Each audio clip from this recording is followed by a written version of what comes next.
background is actually has nothing to do with logistics. It is more, it was focused on operations and maintenance. In 2014, I decided to actually quit and to start up my first small company that also does operations and maintenance, which was my background, basically what I worked with. And in 2016, I attempted to expand the business into Egypt.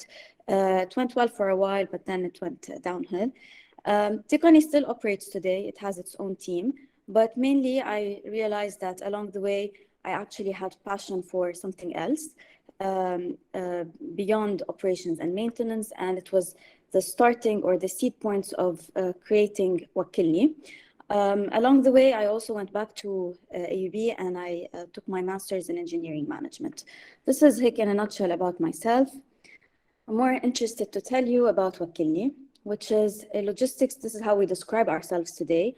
We are logistics partners for SMEs in e-commerce. Basically, today our size, we have a team of around 200 people. We are located across Lebanon, and we have offices in Beirut, Tripoli, Saida, Sur, Nabatieh, and we're opening soon in Ba'a. We've also been expanding into Cyprus. We're building a partnership in UAE, and we're kickstarting our own operations in Jordan during this year. Between 2016 and today, we've done over 1 million deliveries. We've served over 11,000 clients.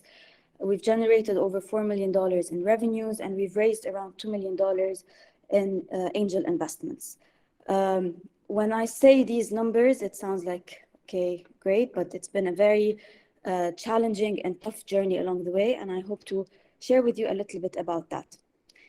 I know that you're going through a little bit the Lean Canvas during this week, so I thought we can link it a little bit, the conversation to the Lean Canvas. And to start by telling you that actually it took us a very extensive amount of time and exploration and experimentation to understand really what the problem that we're solving is and what is actually our solution. So now it sounds easy, or many times, like when we talk about Wakkilni, people automatically think that it is just a delivery service. But correct, it is a delivery service, but this is only one of the things that we do. And we have specialties in certain areas. We focus on a certain customer segment. We do things in a certain way. And all of that came out of really exploring where we want to be in the delivery universe. So the delivery universe is quite big. You can have food deliveries, you can have instant deliveries, there are a lot of options of what can be done. And it took us some time to really understand where we stand. And it was what I call like an evolutionary process. When we started in 2016, the initial concept was that we're going to be a concierge service. So basically, for an individual, we would run their errands. We would go do their laundry, buy gifts on their behalf, water their plants. It was a very wide idea, and it was much more focused on individuals. Then we realized that we cannot be doing everything, because under concierge service, you can easily be doing everything. And business-wise, from a business model perspective, it was very difficult to do. So we decided to focus only on the delivery aspect of the business. And at the starting point, we were also all over the place. So we were delivering literally everything, from popcorn to packages to cakes, flowers, everything. And we would work with individuals, businesses. And it's very important to tell you that at that starting point, we didn't have any resources at hand. All we had was just an idea, a feeling that there's a need in the market. We didn't have any money. We didn't have any technology. We started out purely working over an Excel. We would log everything down, and we would just keep track of what we were doing. But I enjoyed actually creating a service that I was feeling that we were solving a problem for people. But what we had to learn along the way was, how do we actually target a large market? How do we identify a service that is actually needed and at the same time is sustainable? So with time, we realized that we can actually be focusing on e-commerce businesses. So back then in 2016, 2017, online shopping was just starting to kick off. Instagram shopping was, it was purely actually Facebook. It was just starting to have influencers over Instagram. Very few businesses had websites that were selling products on them. But we found that there's actually a gap there because delivery companies were more focused on delivering courier, like paperwork, envelopes, etc. And none of them was very much focused on e-commerce businesses. Even the large brands, the large retailers, we were very skeptical. Will e-commerce really work? Will online shopping work in Lebanon? People don't like to pay online. Is it going to work? Is it not? And for us, that was like a window. It was a part of the market that not everyone was excited about back then. And we were early movers in it. And also, along the way, we realized that we actually do a better job serving SMEs or small, medium-sized businesses in e-commerce, because again, the large delivery companies that existed in the market wanted or preferred to work with big businesses. They wanted to work with businesses that would bring them very large volumes on a monthly basis. They felt that serving small businesses is a headache. So they didn't really focus their solutions on SMEs, which left a gap for us to take over. And we decided early on that we're going to focus on these SMEs. And also along the way, we realized that we can be doing much more for them than delivery service. There's an actual bigger universe under logistics, and I'll explain it a little bit more. And today, this is how we identify ourselves. We are logistics partners for SMEs in e-commerce. We still serve individuals, we still serve businesses that don't sell items, but our main focus, our main revenue streams come from serving SMEs in e-commerce. So what do? To just simplify it, we do pickups and deliveries. We also now are, we've been doing it before, but now we're launching it under a different name. We're launching what's called dark stores, where businesses actually store their products with us in our warehouses. We shelf them for them. We do inventory control for them. And when they receive orders on their websites or on their Instagram pages, we actually do the fulfillment and the packaging, and we deliver the orders.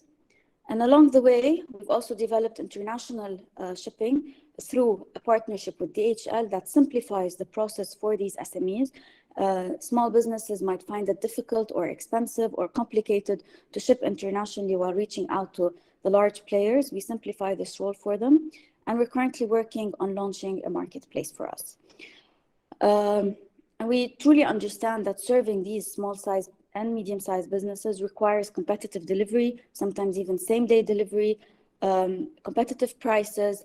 They need full coverage. So when we started out Wakilni, other competitors in the market or other players in the market would be doing the same, but they wouldn't offer from early stage full coverage of Lebanon.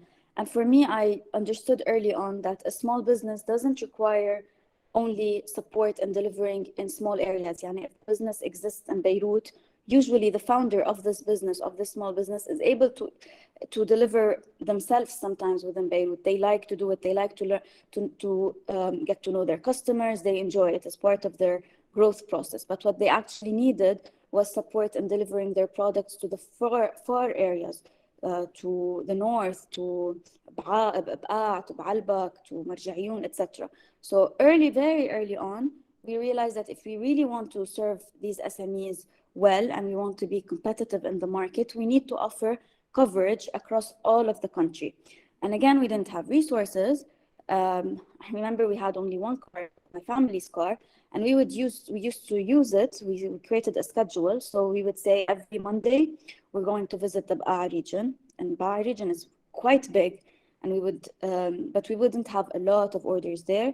We would cover the entire area. Every Tuesday, we go to the north. Every Wednesday, we go to the, and that was really the start of it back then. Today, we have offices across all of the country. We have drivers covering every area on a daily basis, but it was a growing process, basically.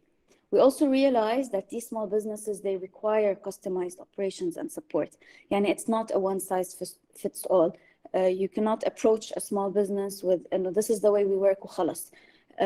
That was another advantageous point for us, that we really listened and we tailored our solutions based on the requirements of these SMEs.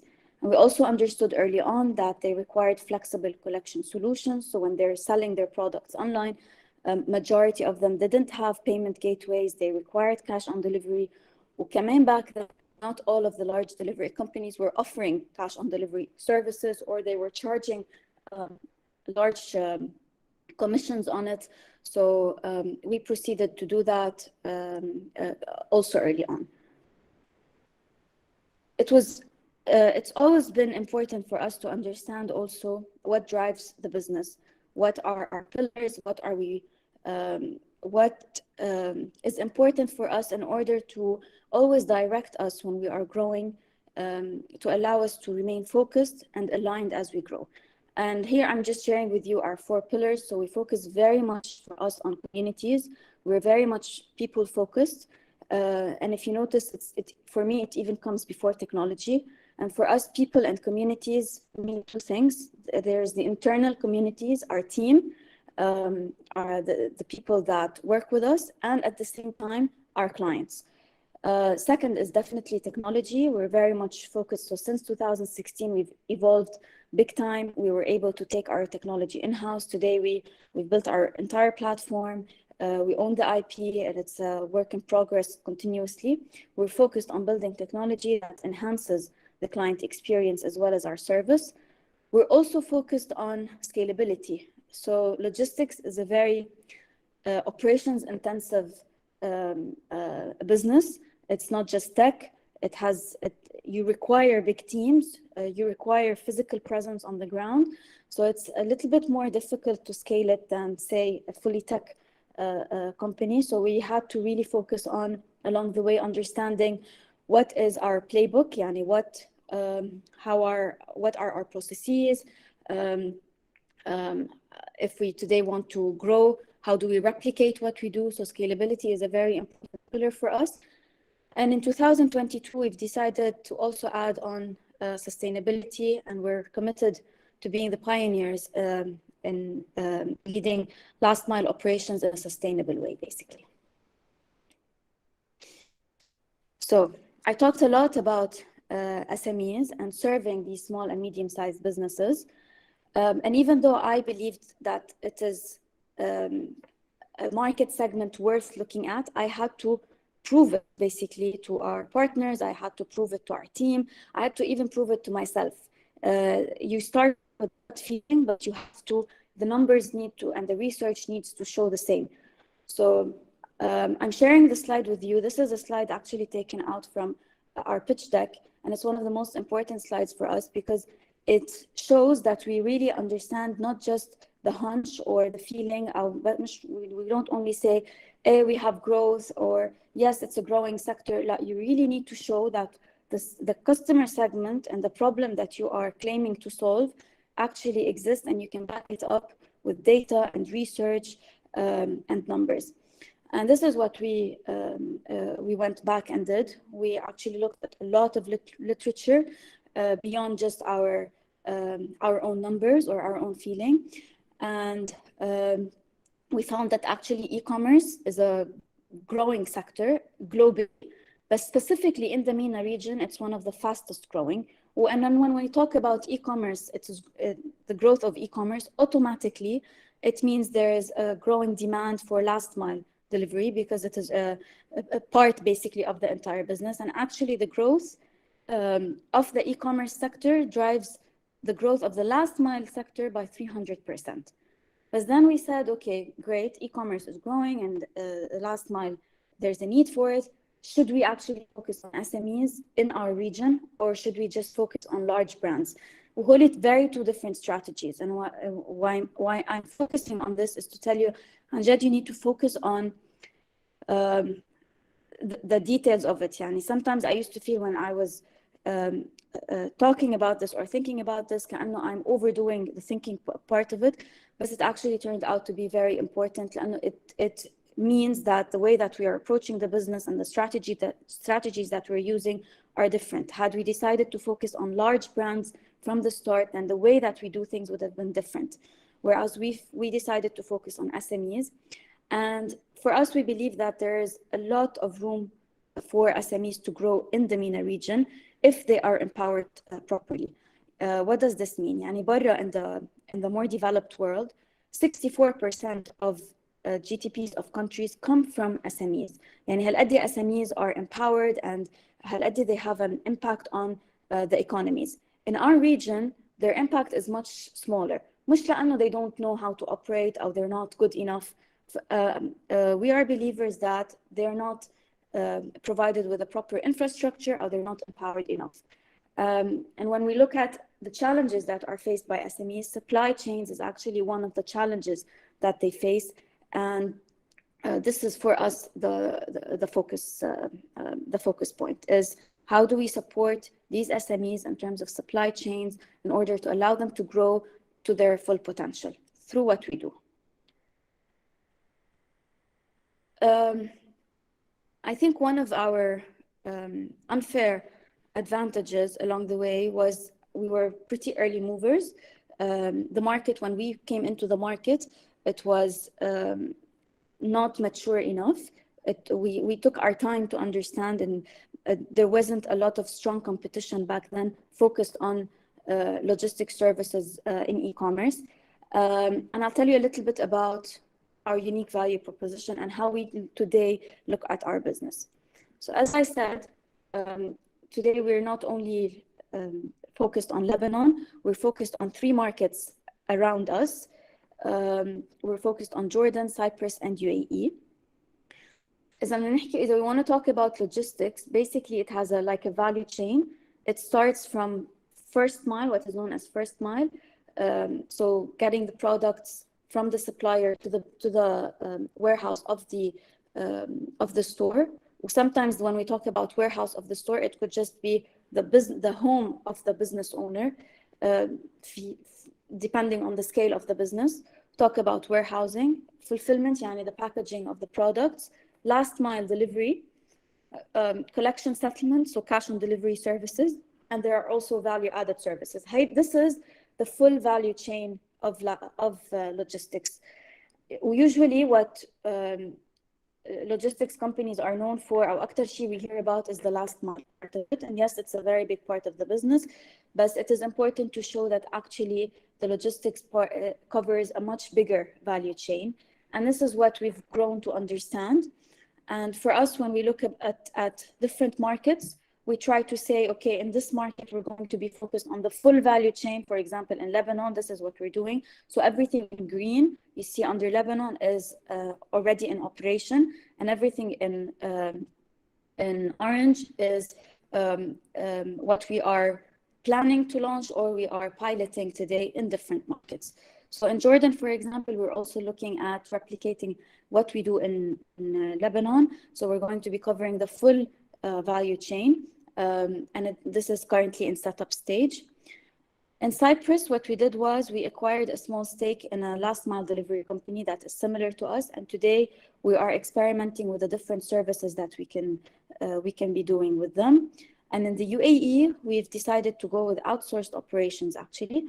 So we only cover part of the last mile delivery chain. And it took us a lot of time and understanding of the markets around us to know how we want to be expanding into different markets.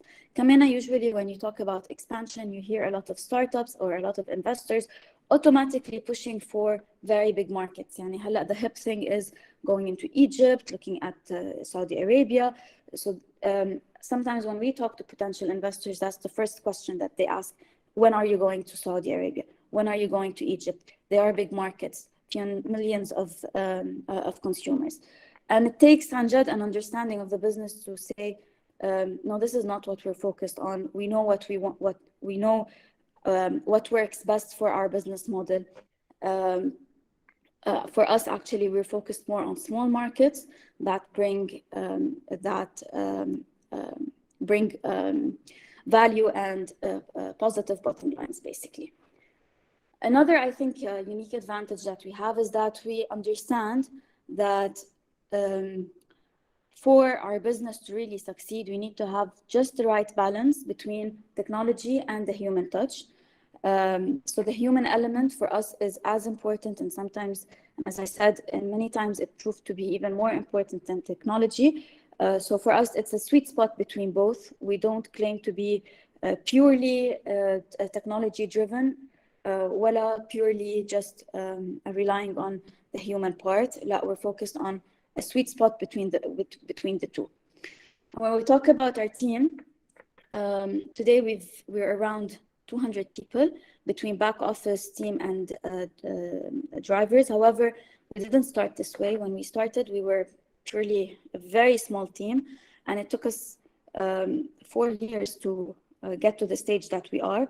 But along the way, one of the things that we really focused on from the beginning was how do we build a team that really believes in what we do, believes in our mission, lives the values of the company, and really offers a good service intrinsically. And that this takes also a lot of work, and I'll talk a little bit about it moving forward.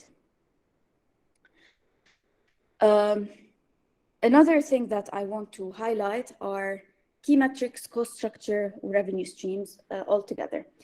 To tell you, personally, and coming from an engineering background and having worked in operations and maintenance for several years, being an employee, I didn't have access to company financials. My job was to just solve operational problems on the ground.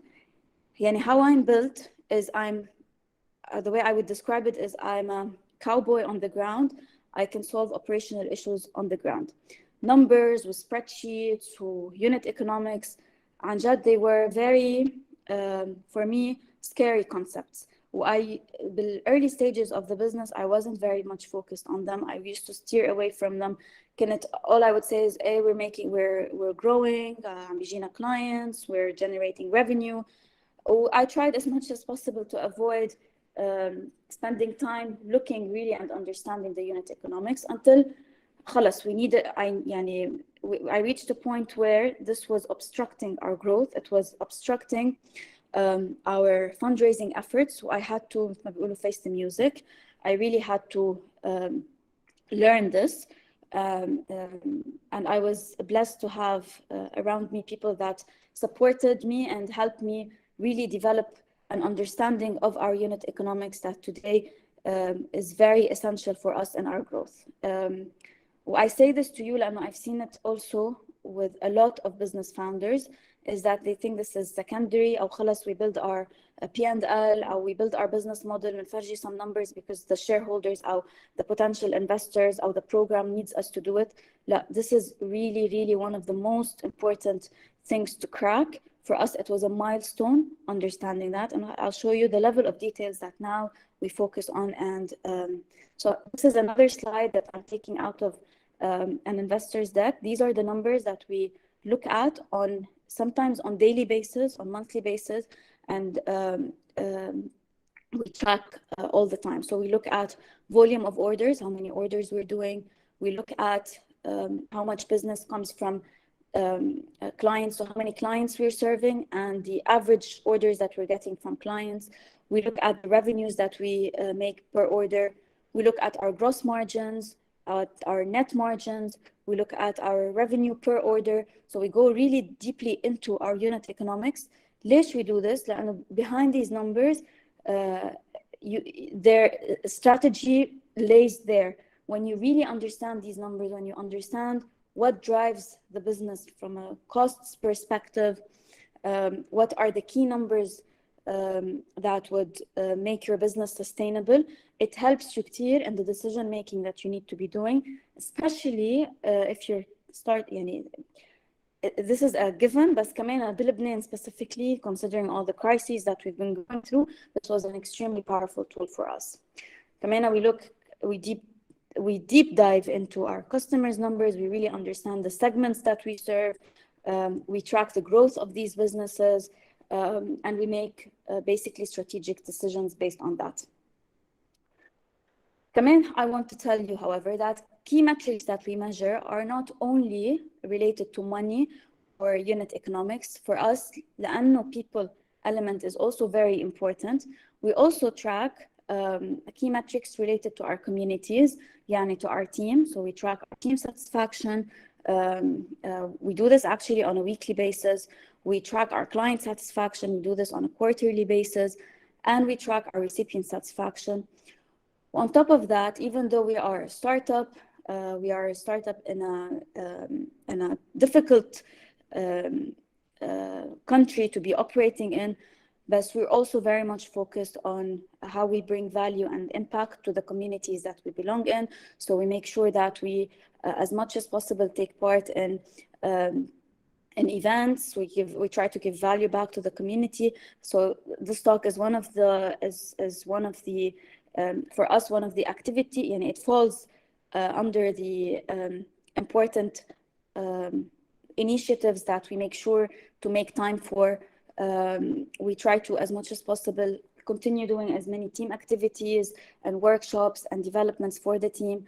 Whenever possible, we also offer sponsorships, donations, etc. Does anyone have any questions so far? Would you like me to continue?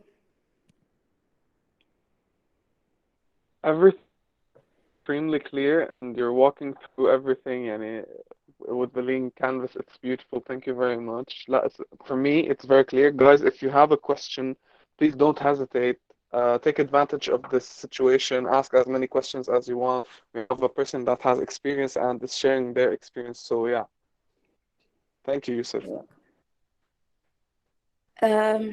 Okay, so I'm going to share a little bit. We live in a very special country. So I'm going to walk you through some of the crises that we've been through since 2019. Starting with the revolution in 2019.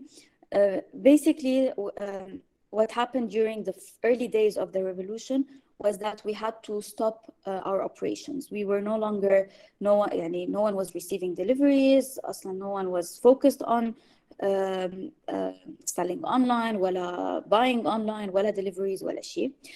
And for me, it was a very difficult period. I remember the first very first few days when we weren't sure what was going on. And for me, having previously being used to working مش بس 24 hours over weekends, Saturdays, Sundays, public holidays, etc., to just have everything halt was a big shock. It was a very scary shock, and what's going to happen to the business, etc. And I decided that we're not going to completely, I do not want the operation to stop. I don't want the drivers to be off the grounds. However, we needed to be giving, again, value to our community. And this is what we did. We posted online that we're going to be, in case anyone needs rides to the demonstrations, we will be offering them free of charge. I reached out to the team and I asked who would like to volunteer their time in supporting transportation to the demonstrations. And actually, majority of the team signed up for this. A lot of other delivery companies followed suit, and they started offering the same service. And for us, that was very much aligned with what we do. Is we are part of the community. We felt that we were able to give back to it, and at the same time, we weren't just halting everything. And it was important that Wakilni remain operational while at the same time adding value to what was happening in the country. However, because of the events that followed, what actually happened was we had a 70% drop in the volume of business. And back then, we hadn't raised enough funds. We were bootstrapping. We actually had a lot of debt on our shoulders. It was a very difficult and challenging time. I felt at some point that we were not going to be able to make it.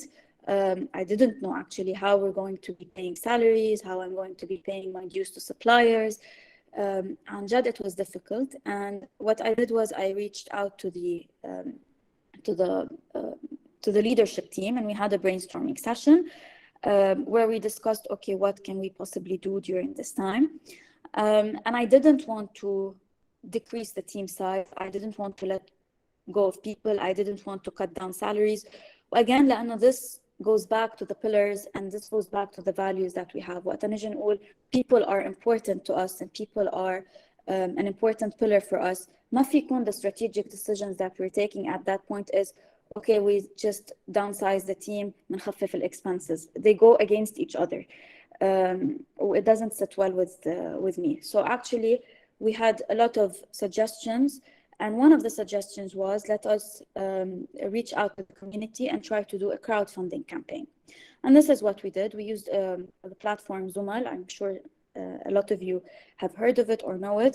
It's a crowdfunding platform, and what we did was we recorded our story basically, and we tried to raise through the platform $50,000 to support us during that period of time. What that required was a very high level of transparency وكتير vulnerability. يعني اليوم أنا عم بطلع on social media, on the يعني in front of all of our community to say إنه نحن we are having financial issues and that we might not be able to survive this period and we are looking for support. We got back two kinds of feedback from my friends basically, so a lot of support, a lot of sharing of this. But I also got a lot of people telling me, معقول يصير معقول you shouldn't be doing this, it's not good for your image, it's not good for you, etc. بفهم where this comes from. However, for us, it was a very positive experience, even though from the campaign itself, we only raised $5,000 out of the $50,000. However, we received two interested angel investors that reached out to us, and we met with them, and we were able to actually raise an investment money, $150,000, that supported us throughout the entire crisis period. That's because we just reached out and shared basically our story.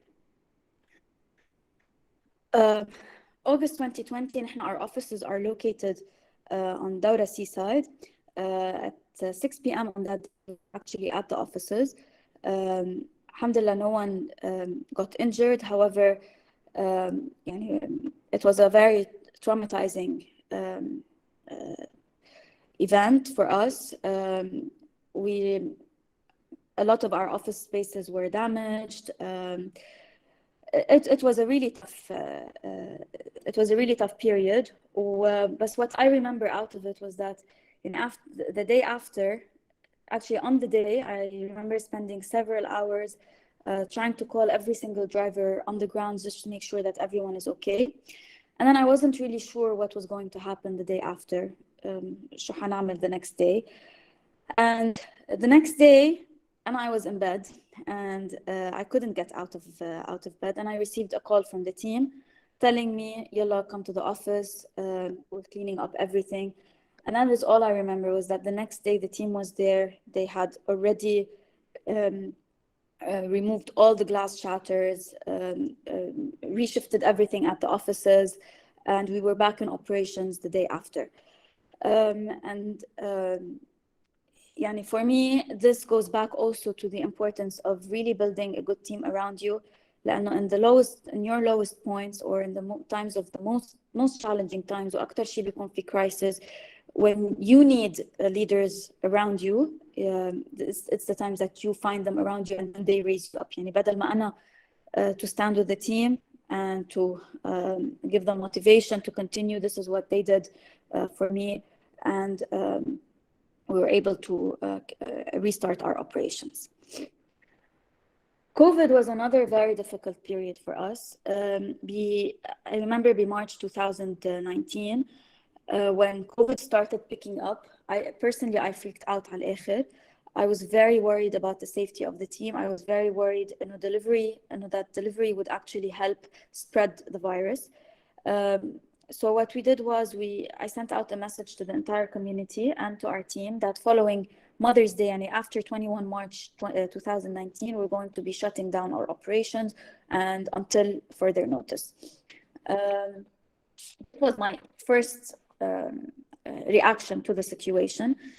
It was received by a lot of requests from the community and from the team. لا, please, we need you to be operating.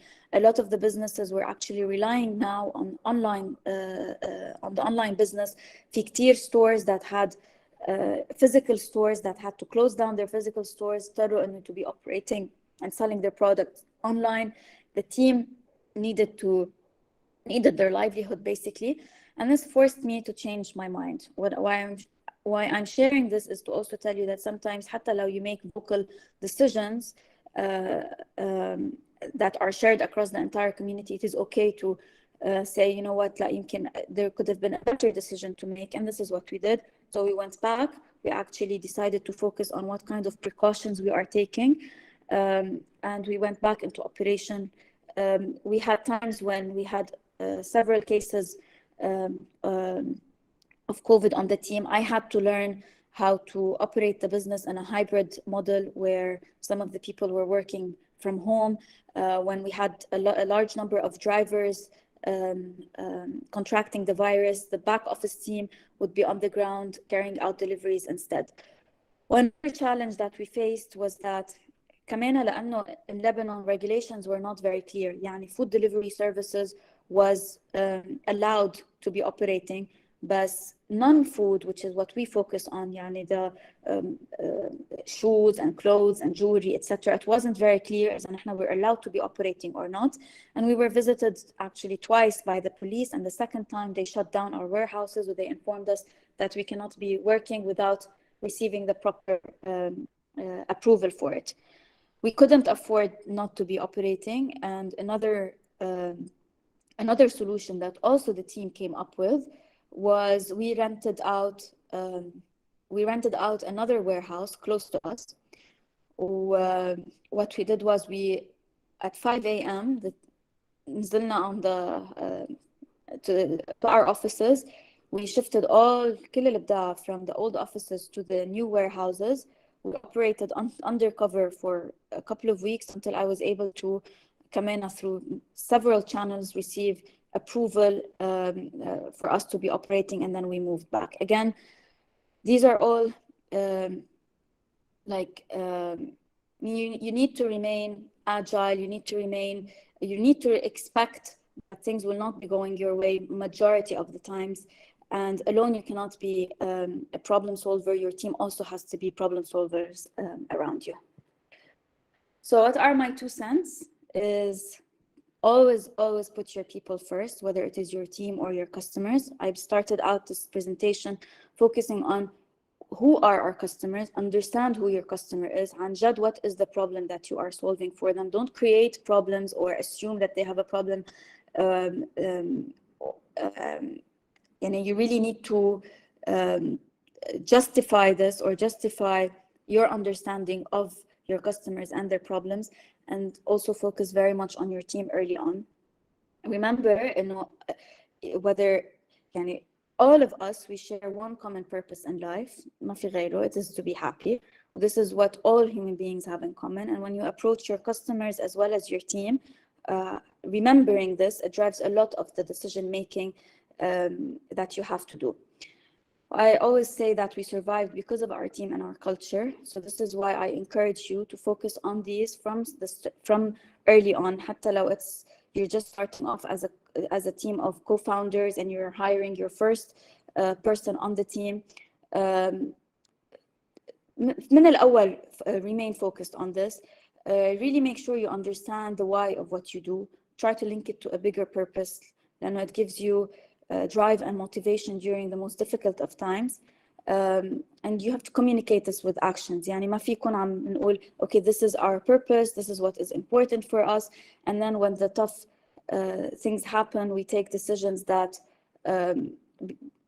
conflict with our why.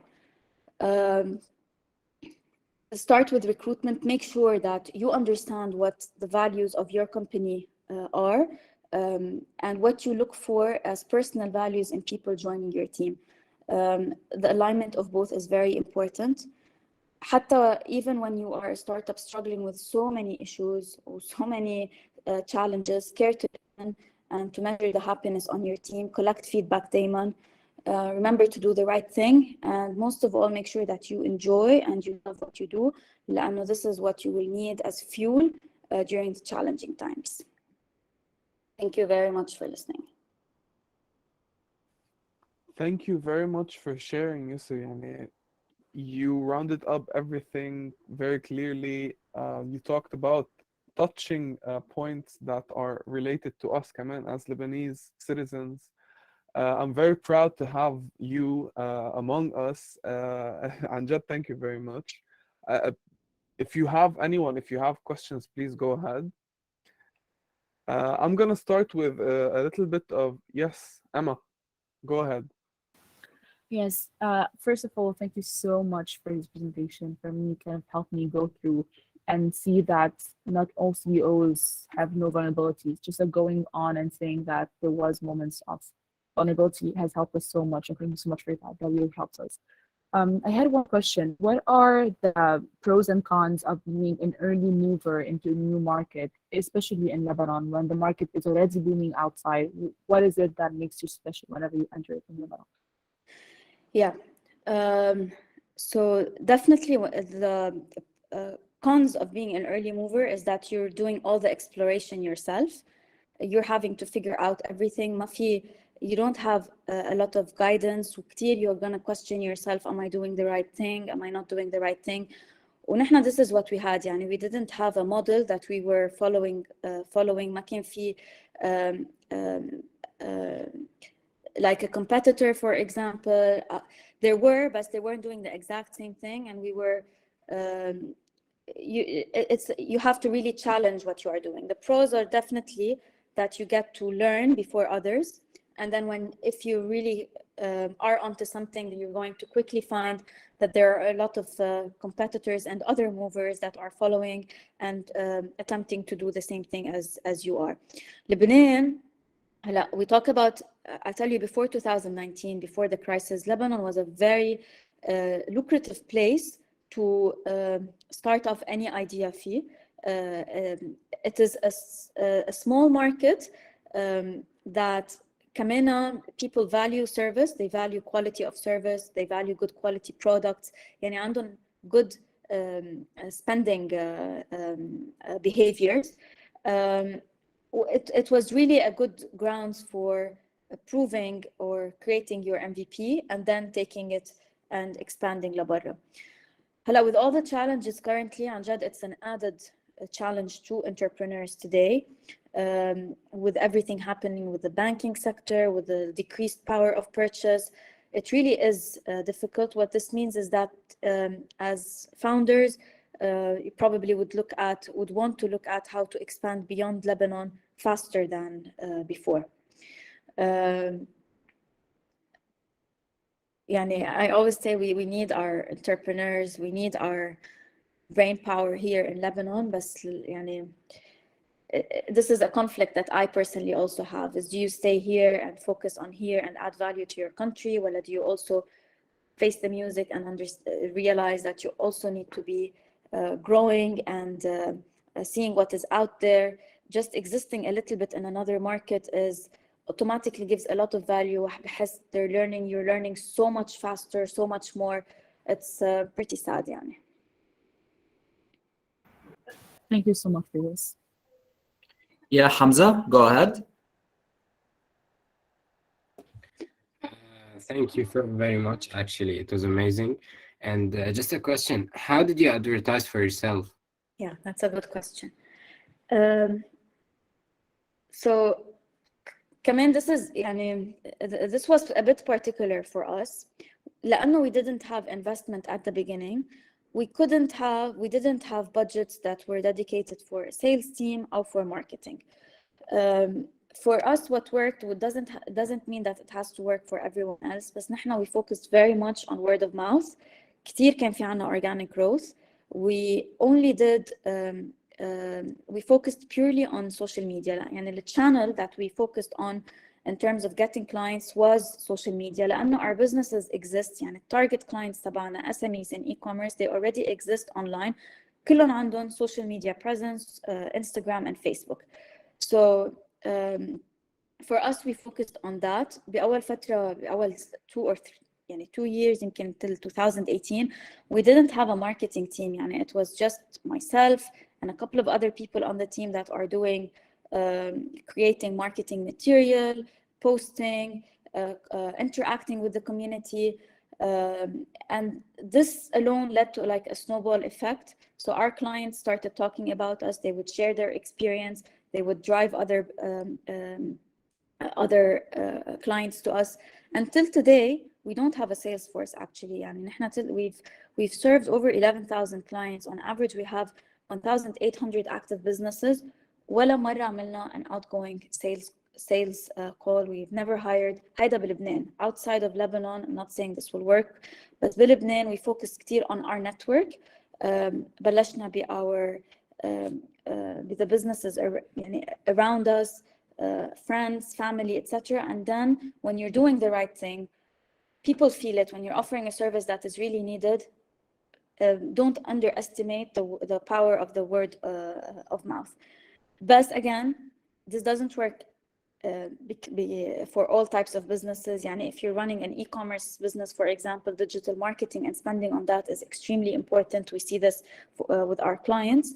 But from our personal experience, this is what we did. So digital, no specific budget on marketing, no budget for sales, focusing on what we do best and relying كتير on word of mouth. Thank you very much. Yes, Emma, go ahead. Yes, I had one more question concerning, because you said that there was more than 193 employees. So by Lebanese law, you should be employing 3% of people who have physical disability. How are you working on having your team as inclusive as possible? Or if you don't have ones right now, do you manage to have them later on? We actually do have on board. We actually have. We've worked previously with ProAbled. I don't know if you know it. It's a social enterprise. They work Yes. on. Okay, so through ProAbled, we've actually hired drivers that have physical disabilities. When you talk about drivers with physical disabilities, يعني you have to change a little bit how you operate. So for a driver with a physical disability, for example, there's a way that we communicate with our customers. We inform them, we ask them to come and meet the driver at the car instead of him going up to the doorstep because he has 1, 2, 3 this issue. Currently, we're actually working with Injaz and Sezobe, with Arc-en-Ciel and Injaz. We're doing inclusion programs. So one, we're doing a training program for our team in order for our team to be to really know how to be more inclusive in everything that we do. يعني حتى from the communication materials that we provide, from the training materials that we provide, and this is part of basically the goals of this year is to onboard a larger number of people with challenges, basically, whether it's in the back office or on the driver's team. وكمان هحكي شوي about inclusion in terms of women on the workforce. To tell you إنه نحن today majority of the leadership team is actually consists of women. But more importantly for me was to change a little bit the stigma around being a driver بلبنان. So previously being a delivery driver فيها كتير connection ل negative connotations كأنه شيء عيب يعني. Because of the crisis we found صار في كتير unemployed Lebanese youth that we have really been encouraging to come and join us. We have a lot of university students. We have a lot of very well educated individuals on our team, and we work very much on our what we call the leadership pipeline. Yani the drivers that really have good potential have a lot of opportunity on our team. I'll give you some examples. اليوم the operations manager that handles the north offices, كل الoperation تبع الشمال, started off as a driver with us. Today, the operations manager that's going to be kickstarting the Jordan operations started out as a driver with us in 2017. We've seen many more examples of that. Part of what we do, يعني, even though we're focused on making sure the business makes it, or sustainability, or numbers, وكل هالأشياء. But what really drives me is being able to see people around يلي يمكن ما كان عندهم other opportunities in this country through the company itself to actually be able to offer these opportunities. And what we're currently doing is we're also We have a program to support women that want to join the driving workforce. We actually currently have 5 women that work with us in the south areas and in Beirut as drivers. So this is one of my favorite projects actually to be working on. That is very inspiring. Thank you so much. So you said as early adopters, people that you said they didn't have a marketing or sales strategy and you use social media to contact SMEs, but you did say that at first you were contacting or making your services for individuals. So Yeah. there's this question that says, if you would have it any other way, would you change it? What do you think about this? No, actually, I'm happy that early on we found out that مع إنه it's cooler أو it would have been, it sounds nicer to pitch a B2C concierge service. يعني نيجي نقول this is a service that offers whatever you want to get delivered. Business-wise, from a business model perspective, it would have been very difficult to bring volume, consistent volume on monthly basis. Having done that, it would have been much more difficult to serve. يعني كنا نضطر نكبر التيم كتير بسرعة أكتر, invest much more money that we didn't have if we were going to go that way. So we did it the other way around. We focused on the businesses لأنه the businesses, they generate continuous volume on monthly basis. They usually require عندهم a little bit of flexibility in terms of the time for delivery instead of an individual. So realizing هول من الأول and letting go شوي of the cooler part of the of what we could have been was very beneficial, and no, I don't regret it at all.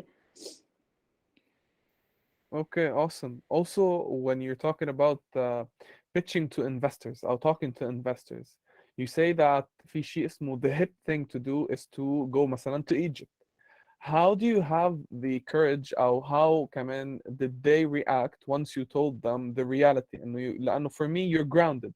You were telling them, no, نحن we are offering our services right now for these communities, for these areas, and we know that this is the right thing to do.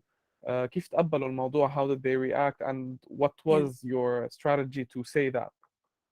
Okay, فيها several parts. One, عن جد, you need to have your research done. You need to be able to back what you are saying. بس حتى when you're backing what you're saying, sometimes you're faced with very stubborn or خلص, they see it in a certain way. For me, it meant there's a kind of investors that are just not a good fit for us. يعني حتى لو نحن we really need the money, etc. I'm not gonna go tell them what they want to hear just to get it and then not be able to يعني not be able to fulfill what we are saying that we will. So we had to كمان early on figure out that there's a kind of specifically VCs that we cannot approach and we will not be approaching. لأنه we're going to spend a lot of time just debating this. We rathered actually. So today we look at, for example, impact-driven venture VC funds or certain type of angel investors that that agree with us. Basically, you will always find people. You just have to really look and have a conversation. You will find people that agree with what you are saying. What you're saying is also backed by data and literature and your track record. And you have to show عن جد إنه you know what you are talking about. Your track record helps come in. It makes people believe and trust what you are saying and basically your vision. So مش كل الناس حيقتنعوا. ويمكن sometimes يقنعوك, I don't know. But for us, we've been clear about what we want to target. So شوي we had to give up a certain kind of investors that we are not going to be matched with يعني. Got you. طيب, speaking of investors, come in when you're pitching your idea or explaining it to the investor or the people يعني. How deep do you go tech-wise? So if you want to talk about the software. And what's your team? We've never had. Yeah. So نحن the tech team consists of around 5 people. We have a CTO that we brought on board. He's also so when we brought this entity on board, we didn't have the money to finance it. So we actually did we gave out shares versus the work that was being done. And then later on, when we raised, we were able to actually spend on the technology more. And to be very honest, ولا مرة we had to in the decks really be challenged in terms of okay, how is it built, وكيف architecture, etc. It was more about what are the features that we are doing on the technology. We have one slide that shows what we did مثلا for the past year in terms of tech, what we're now working on, and what's in the pipeline for the future, with the budget that we expect we're going to be spending on. Again, when a lot of times, it depends on the type of investor that you are talking to. For angel investors, what they care about is that you know what you're doing and it's working. أكتر من إنه حيفوتوا يحاجونا على details of the tech, basically. They were actually more interested to know إنه you understand your strategy, where you're heading, how you're going to be growing. قديش you need money, what are you going to be spending the money on, what did you spend money on before. هو اللي بيهمهم أكتر from إلا إذا كان specifically يعني an investor يلي has a lot of tech background. But in general, majority you will find them مش حيفوتوا in the details of the tech. Awesome, exactly. That's what I was waiting for as a response. لأنه it's part of what we say. إنه when you want to pitch, guys, your idea, keep it high level, keep it Yes. general. Don't go into specific details unless you were asked about them. But be ready for these questions. طيب, while you were هيك soaring يعني كمان picking off as a business, tech-wise, did you have مثلا a running business while your software was still كمان being built? So how did you deal with Okay, خبرك the evolution of the software. وقت بلشنا we didn't have any software at all. We started off with Excel, literally placing the orders, or that was it. Then we received we got a big client. كان الشرط تبعه هذا الكلاينت إنه they want a system that they're able to place their orders on and view their orders through. And we didn't have the capability to build it, but I told them we will have it in a couple of months. What I did was I went into the market. We looked at available software out there. We picked actually a software menu. It's a web platform. It's no Salesforce. It's usually not used by startups actually, but I liked the people that were working on this platform, the local office representing Salesforce. I remember the customization fee for it was $3,000. So we managed to raise this. It was for us a manageable amount. We were able to provide the system that covered the requirements تبع الكلاينت. ومع العلم إنه this was even as a customized solution ما كان كتير موجود in the market. Other delivery companies didn't even have that. Along the way, we got introduced to a local company. They were just starting. They're called Idras. ما بعرف إذا you know them. They were building basically a delivery service platform. So where you place orders, you track drivers. وهذا الشيء كان شيء كتير إنه something very new, and it was exactly what we wanted. We partnered up with the startup company. وقت أقول partnered up ما فتنا بكتير complications. شو يعني partnered up وشو بيطلع لي وشو بيطلع لك. It was really about the solution. I remember spending so much time with their development team, giving them requirements, helping them how to build it. We were their first users, so they offered us a lot of free services. We were helping each other grow. نحن عم نساعدهم على الأرض what they need, وهن they're providing the technology. For تقريبا سنة ونص we migrated to their platform, what was I believe a successful partnership, until they changed their business model. تغيروا. They became interested actually in the full solution. So more or less they've become a little bit of competitors to us. So at that point I realized technology is a very important aspect of what we do. كل الفيتشرز اللي عم نطلبهم, every single thing that we put on technology, it's a competitive advantage. We can be doing it. And we decided, you know what, we're going to take the technology in-house. وما عندنا the money. So the way that we were going to do it is we're going to look for an entity بلبنان that is willing to come in versus shares and build the technology with us and work with them. And I looked at كل شيء في companies around, and we partnered with an entity called Pixel 38, simply because I really clicked with the founder. I felt like this is someone I can work with on long term. Well, I was very challenged يعني. I heard a lot إنه مش هتقدروا to build your own tech, it's very difficult, focus on only the operation, focus on what you know, etc. But I was convinced in the technology, we needed to add value to the business. We will not be able to get investors without it. So it took us تقريبا a year to build the tech.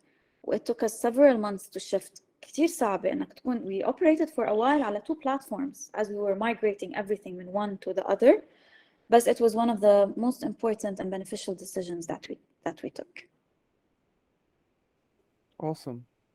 I like جملة إنه يعني برمت على كل شيء companies. I love that because yeah, as an entrepreneur, you have to do your research. Yes. Yeah, definitely. Emma, go ahead. Yes, I just had a question popping up in my head. If you mentioned that you had a background in engineering, if you had to go back to it and choose your major again, which one would you choose right now? Yeah, I would still choose engineering. It teaches you all that engineering teaches you is structured way of thinking. As an engineer, you're a problem solver. كتير, this was helpful. But I would tell you, Anna, when I joined engineering, I joined as a computer engineer, and I switched majors along the way because of my friends to electrical engineering. I think going back, I would have stuck to computer engineering. I miss out on, I have the basics of programming. I would have liked to be more exposed to coding. I would have liked to actually be involved more in that. So that's the only, I think I would have just stuck to my original major and not changed that. But I would have definitely stuck to engineering. It's not too مع إنه it late. was very difficult. Build on. You can build on. كلنا هيك. Work in progress. Amazing, thank you. Okay, guys, do you have any more questions? Thank you very much, Shisa. يعني, Thank you for having me. even the last few slides which were يعني most إذا بدك emotional أو إنه that hit you with the reality إنه even though you have a lot of obstacles, especially in Lebanon here, we find a way to get through them. Focusing on the team is very important. It's important إنه they gave you the energy or the support to go back into the market and keep going. Yeah, definitely. Okay. So if Thank no you. one has any questions, Amjad, thank you very much. And Thank you, Adnan. Thank you, everyone. you're welcome. We can continue Have with the a nice Menti. weekend. You Bye. too. I'm gonna leave Bye. you. Bye. Okay, guys, we can continue with the Menti. And give me a few seconds just to bring this up.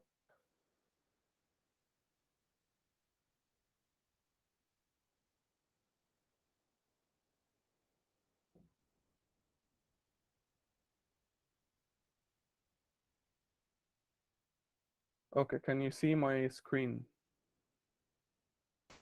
Yes. Awesome.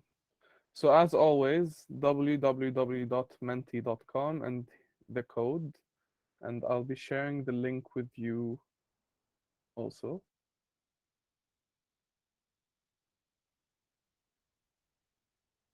Let me paste it. And we'll start with an easy one. How are you feeling this morning, especially coming in after this beautiful talk?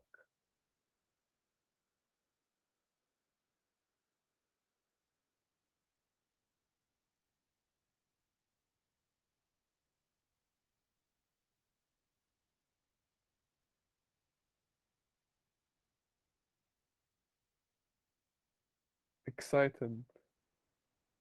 Awesome.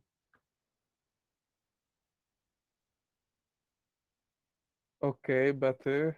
Motivated. Motivated is a big one. I love that. Happy.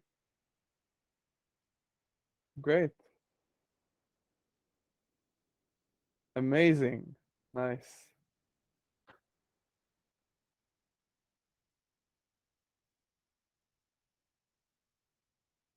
يلا again guys, the link is in the comments. Make sure to join لأنه كمان we have the small هيك competition so that you'd be a part of it.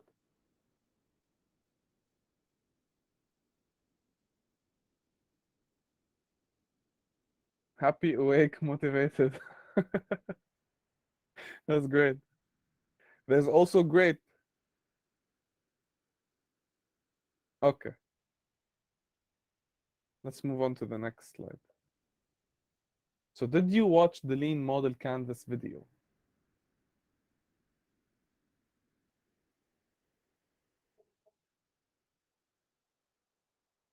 And feel free to share if you found any difficulties in understanding any aspect in it. We'll be talking about the module or video shortly.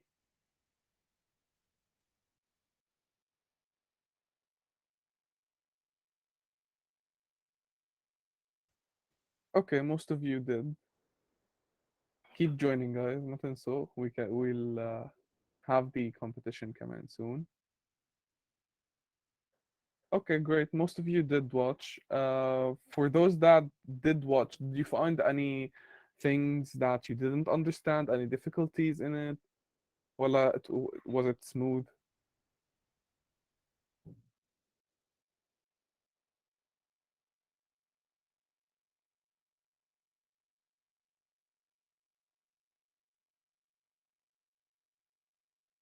Everything was clear. Okay, great. Okay, let's continue. So after this talk and after the several modules that we went through, the videos, design thinking, and the Lean Canvas, did you think about the problem that you'd like to solve? And if you did, what is it? Few words, one word, cyberbullying. That's a big one. Love it.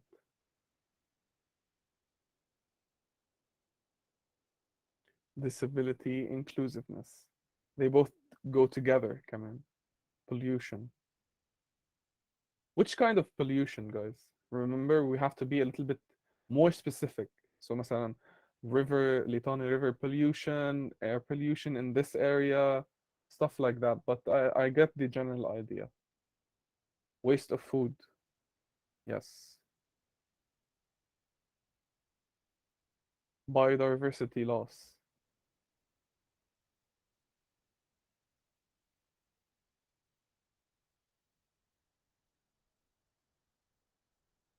These are very interesting.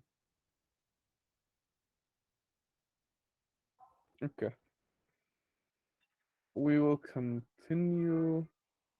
I think that these were all. Anyone would like to add anything else? And I love them all, صراحة.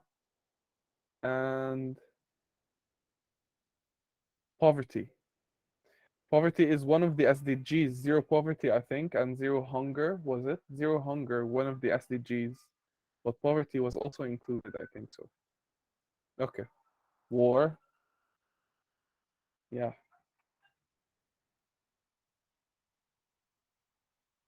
So this was the Lean Model Canvas, or as it also been 20-minute business plan.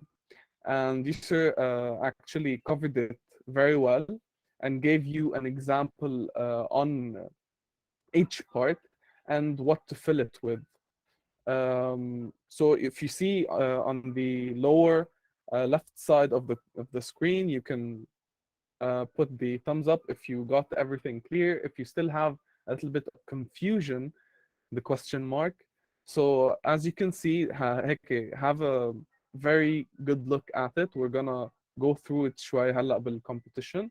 So we have the problem, the solution, the key metrics, the unique value proposition, the unfair advantage, the channels, the customer segment, revenue streams, and cost structure. So before diving into the competition, I want to see if anyone has any questions related to these sections, if you are still confused in any part. If so, please feel free to unmute yourself and ask your question. Yes, Emma. Yeah, for me, it's more just getting in depth of a certain part, which is the key metrics. So, are there any examples of the key metrics other than number of customers and website traffic? So if you remember, it was specific for each business. So for Yusuf, she gave us a list of them. Other than the website, if you have a website, you could work on the number of products that you have sold, the number of investors. It's basically having numbers that show you if you are going the right way, succeeding or not. So it depends on each business. You know what I mean?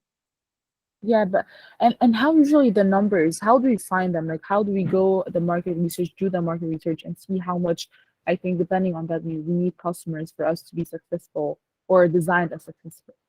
Okay, great question.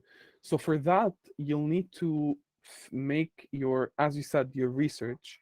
You have to see your competitors, what they're offering, and how are they succeeding. So these could be found also online, some of these resources. In terms of numbers, basically, you have to make sure that you are actually recording everything that you're doing. So I sold this number of products. I got this number of people on my website, and these things should be recorded. And after the quarter that you go through, or whatever time period you're choosing, then you make your key metrics and you change them. They shouldn't be only set, يعني خلاص set in stone, and that's it.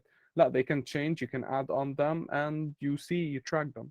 So it's always about doing your research, comparing to your competitor, seeing what they are doing and taking from them, كمان. Okay, thank you. That has helped me a lot. Thank you. Sure. Any other question, guys? We can go to the next slide. If you have any questions, go ahead.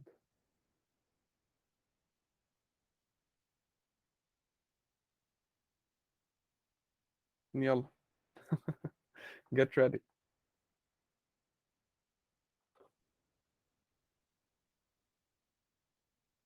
We'll wait a few seconds, a few more seconds to see if anyone wants to join.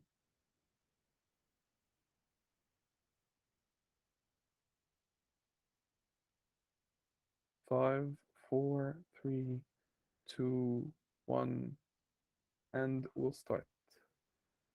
So answer fast to get more points. How many components does the LMC have? Lean Model Canvas.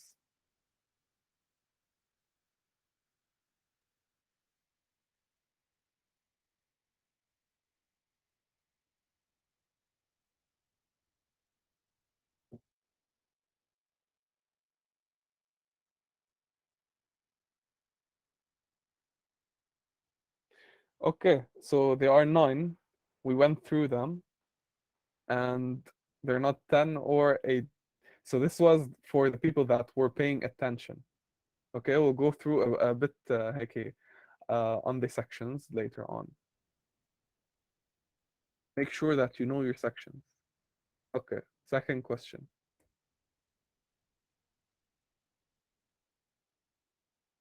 Customer segments include beneficiaries, customers, early adopters, none, or all. Customer segments are the people that we are actually working to get selling or targeting. The correct answer is all. When we talk about customer segments, it's actually part of the LMC. We talk about beneficiaries, customers, and early adopters. What's the difference between these?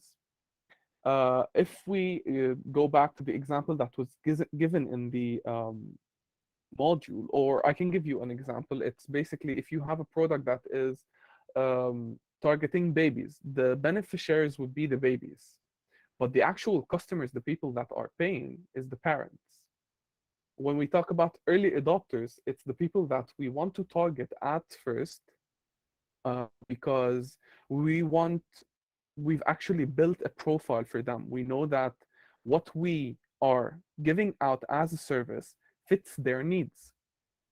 So we look for them and we contact them and tell them, hi, I have this product and I think that it would fit you.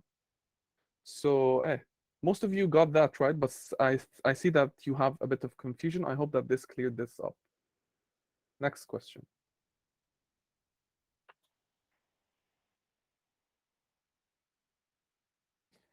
In the unique value proposition, I should use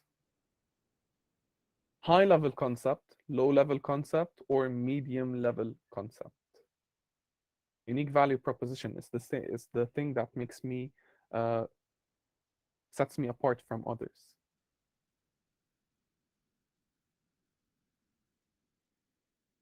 It's high-level concept. Remember what we talked about we talked about it with Yusr. So basically when I'm pitching my idea, I don't want to go into details. I don't want to say that, oh, I'm using Java, I'm using this language, or I'm using this website to build my own website. No, I want to give out the general features that make my product running, that gives me or gives the audience the idea of how is my business running and what's my aim and how am I doing so. So that would be high level concept. But don't forget that you have to have these information ready in case they talk to you about tech. So it's not like, okay, I should not think about them and I should just focus on this part. You should prioritize the big ideas, the important features, and the um, service, but you should also know the small details that an investor might ask you about.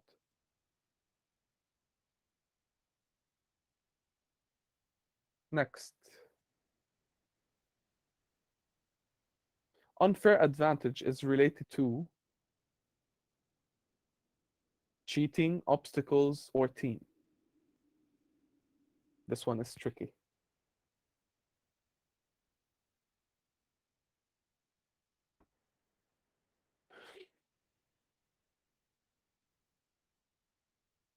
It's actually related to the team. It's a good thing that you didn't choose cheating. When we talk about unfair advantage, we mean what gives my team the advantage compared to others into that goal faster than others. Do I have the life experience? Do I have the academic experience that sets me apart from others? Do I have the connections? So it's not about the obstacles, it's more about the team and why they fit this idea.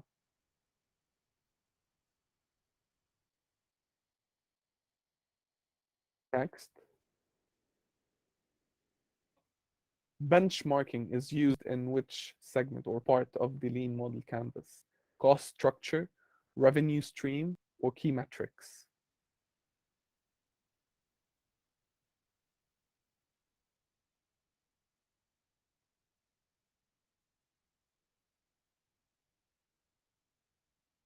It's cost structure. Okay, all of these, the options, they are part of the lean model canvas, but in the cost structure, we talk about benchmarking because we are comparing our prices to the price that another competitor is offering. So I should know what my cost is. I should set my cost compared to the other competitor because I don't want to overprice my product or my solution. But if you find that the value that you are giving out can be priced as much and it sets you apart that much from the competitor, then feel free to do that. But you should also benchmark compared to what the market is giving out in this particular product. Revenue stream goes back to knowing how much money am I getting? How am I getting money? Is it from donations? Is it from knowing my cost and then setting how much I should make as a revenue, etc.? Key metrics, we'll talk about them soon, but they're a different part of the LMC. Question 6. Social media, word of mouth, and calling early adopters fall under which category? Channels, cost structures, or key metrics?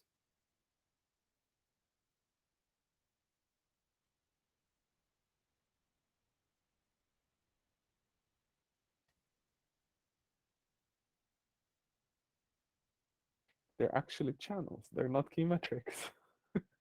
That was a trick question. So the channels are the means that I use to advertise for my business or solution. Most of us in this generation, we rely a lot on social media, but we should not forget that we have word of mouth, we can call early adopters, we can cold email. There's a lot of strategies that we can work on. So if you remember, Yusuf said that she used social media a lot and word of mouth, but you could and that worked for her and her business because SMEs had a presence on social media. But sometimes the people that we are targeting, they might not find that social media is the best way to reach them. We find that it's not the best way to reach them. So we should find other strategies. We talked about cost structure. That's a good thing that you didn't choose it. Key metrics, I think it's the next question and the last. Key metrics should be long term, short term, medium term, all or none.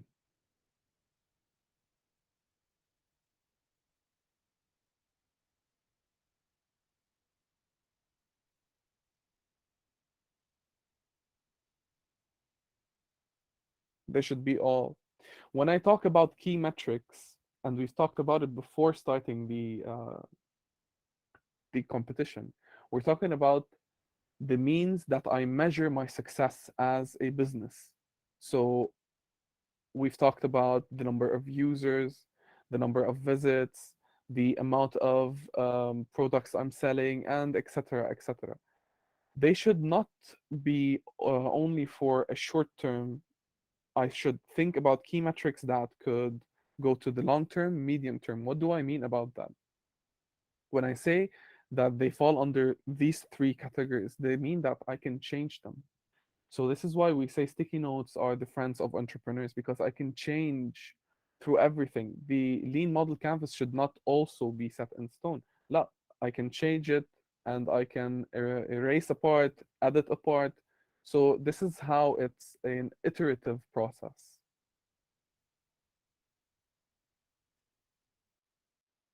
Okay, let me just make sure here. Do you understand it better now? Do you understand the lean model canvas better? And if you have any questions, please tell me.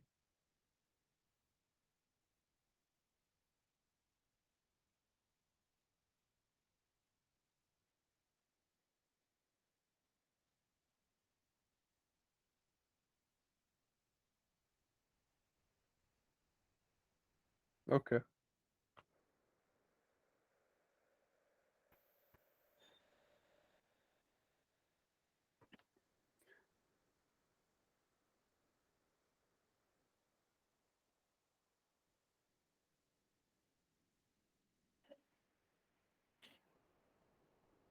Okay, everyone. So I just want to clarify one thing before we skip to the last part of the Menti presentation. We basically, in the next couple of days, we will be contacting you via email and via WhatsApp to tell you about the mentoring sessions. All right. So as you all know, you must schedule a mentorship session with a mentor, which will send you everything, all the details about. This will be your first mentoring session. The mentor will help you to improve your lean model Canva and how to fill it up properly and how to take it to the next level. He will also help you in regarding your solution. So this is basically what will happen. So we'll be contacting you, I guess, tomorrow or after tomorrow maximum, and send you all the information needed. And again, everybody must every team must book one mentoring session.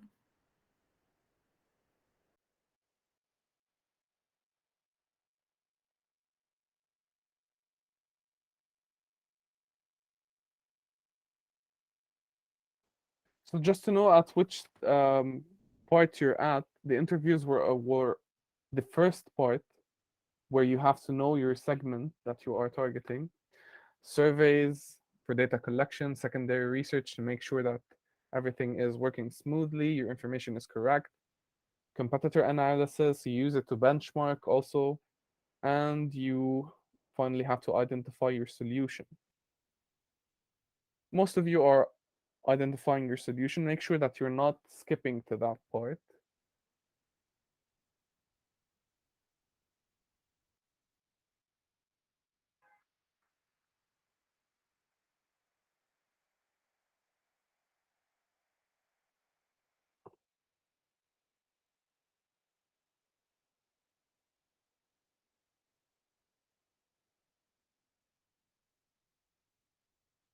And as always, give us your feedback.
Okay, again, everybody, thank you so much for coming today. I hope you enjoyed the session. Again, just please make sure, remember when we talk to you about the mentoring sessions, everybody must attend, okay? We will be contacting you tomorrow or after tomorrow.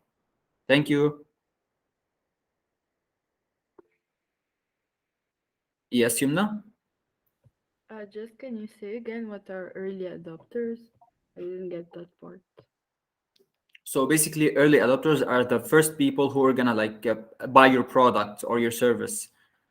These are the early adopters. By the way, your early adopters could be your friends, for example, or the first people, like if you have friends who suffer from the problem, this could be them. They are called early adopters because they are the first people who adopt your solution, who takes your solution, your service.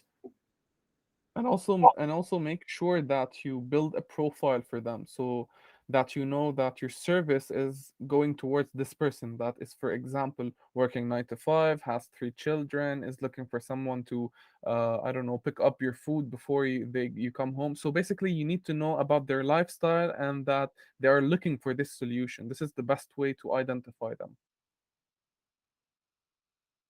Okay, thank you. You're welcome.